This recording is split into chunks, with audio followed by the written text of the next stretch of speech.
రాజ్యాంగంలో ఉన్న లోపాలని పట్టుకొని ఈ కార్పొరేట్ కంపెనీస్ ఆడుకునే ఆట ఎట్లుంటది అనంటే డెలివరీ పార్ట్నర్స్ అంటారు. డెలివరీ వర్కర్స్ అనో లేకపోతే డెలివరీ బాయ్స్ అనో అనరు వాళ్ళని.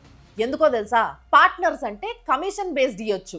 అదే వర్కర్స్ అనుకోండి, వాళ్ళకి లేబర్ చట్టాలన్నీ వర్తిస్తాయి. మినిమం వేజెస్ ఇవ్వాలి, ఇన్సూరెన్స్ ఇవ్వాలి, ఈఎస్ఐ ప్రొవైడ్ చేయాలి, వర్కింగ్ అవర్స్ లిమిట్ ఉండాలి, మినిమం హాలిడేస్ ఇవ్వాలి. అదే ఒకవేళ పార్ట్నర్స్ అనుకోండి, వానికి గర్జు ఉంటే వానికి పైసలు కావాలంటే వాడు వచ్చి పండగ రోజైనా పని చేసిపోతాడు.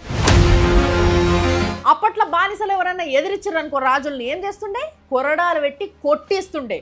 ఇప్పుడు ఏం చేస్తున్నారు వీళ్ళు, ఈ కార్పొరేట్ కంపెనీలు? డెలివరీ బాయ్స్ ని బౌన్సర్లను పెట్టి బెదిరించిండ్రు. ఏమన్నా తేడా ఉందా చెప్పుండ్రు మీరు. ఇప్పుడు బానిసల కంటే దారుణంగా అనిపిస్తలేదా ఇదంతా చూస్తుంటే? పోనీ కనీసం వీళ్ళకి కట్ చేసిన పైసలు ఆ డెలివరీ పార్ట్నర్లకు ఏమన్నా ఇస్తున్నారా అని అంటే వాళ్ళేమో మాకు మినిమం వేజెస్ లేవు, సర్జ్ ఛార్జెస్ అని ఏవైతే తీసుకుంటున్నారో అవి కూడా